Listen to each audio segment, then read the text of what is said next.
ನಾಳೆ ಮುಂದಿನ ದಿನಗಳಲ್ಲಿ ಒಂದು ರೀತಿ ಸನ್ನಿವೇಶಗಳು ಬದಲಾದರೆ ಮುಂದಿನ ದಿನಗಳಲ್ಲಿ ಅಂದರೆ ನೀವು ಹೇಳ್ತಾರೆ 2028 ನಾನು ಟ್ರೈ ಮಾಡ್ತೀನಿ ಅದು ಅಂಥ ಸನ್ನಿವೇಶನ ಸೃಷ್ಟಿಯಾದರೆ ನೀವು ಮಾನಸಿಕವಾಗಿ ರೆಡಿ ಇರ್ತೀರಾ?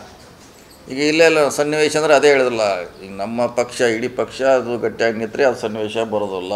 ಅದೇ ಪ್ರಶ್ನೆ. ಈಗ ನಾವು ಅದಕ್ಕೆ ಗಟ್ಟಿಯಾಗಿ ನಿಲ್ಬೇಕಂತ ಹೇಳ್ತಾ ಇದ್ದೀವಿ. ಹೈಕಮಾಂಡ್ ಆಗಲಿ ನಮ್ಮ ರಾಜ್ಯದ ಆಗಲಿ ಗಟ್ಟಿಯಾಗಿ ನಿಂತರೆ ಆ ಸನ್ನಿವೇಶ ನೀವೇನು ಕೇಳ್ತಿದ್ರೆ ಆ ಸನ್ನಿವೇಶ ಉದ್ಭವ ಆಗೋದಿಲ್ಲ. ಅದನ್ನ ಹೇಳೋದು.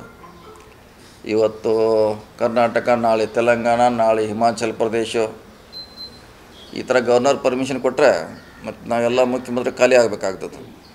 ಅದಕ್ಕೆ ಗಟ್ಟಿಯಾಗಿ ನಿಲ್ಲಬೇಕು. ಇದು ರಾಜಕೀಯ ನಿರ್ಧಾರ. ಅದಕ್ಕೆ ನಾವು ರಾಜಕೀಯವಾಗಿ ಗಟ್ಟಿಯಾಗಿ ನಿಲ್ತಂತ ಸಂದೇಶ ಕೊಡಬೇಕು ಎಲ್ಲ ಕಡೆ. ಈಗಲೇ ಹೇಳಿದ್ದಾರೆ ಅವರು ಫೋನ್ ಮುಖಾಂತರ ಅವ್ರಿಗೆ ಇಂಡಿವಿಜುವಲ್ ಮಾತುಕತೆ ಮಾಡಿ ಹೇಳಿದ್ದಾರೆ. ಅದು ಸಾರ್ವಜನಿಕವಾಗಿ ಹೇಳಿದರೆ BJP ಅವ್ರ ಹೋರಾಟ ನಿಲ್ಲಬಹುದು.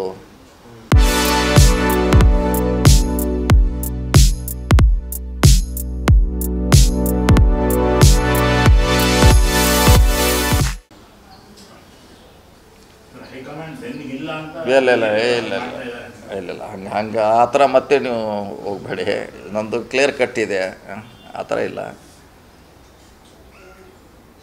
ಸ್ಪಷ್ಟವಾಗಿ ಅಂದರೆ ರಾಜ್ಯಪಾಲರು ಏನೇ ಅನುಮತಿ ಕೊಡಲಿ ಅವರು ಮಂತ್ರಿಯಾಗಿ ಮುಂದುವರಿತಾರೆ. ಅದು ನಾವು ಮುಂದೆ ಕಾನೂನು ಹೋರಾಟ ಮಾಡ್ತೀವಿ ಅನ್ನೋದು ಅಷ್ಟೇ. ಸಿಂಪಲ್ ಆಗಿದೆ. ಇದರಲ್ಲಿ ಏನೋ ಕನ್ಫ್ಯೂಷನ್ ಏನಿಲ್ಲ. ನಿನ್ನೆ ರಾಜ್ಯಪಾಲರ ವಿರುದ್ಧ ಕೂಡ ಎಲ್ಲ ಸಚಿವರು ಎಲ್ಲ ನಾಯಕರು ತುಂಬ ಅಗ್ರೆಸಿವ್ ಆಗಿ ಮಾತಾಡಿದ್ರು. But legally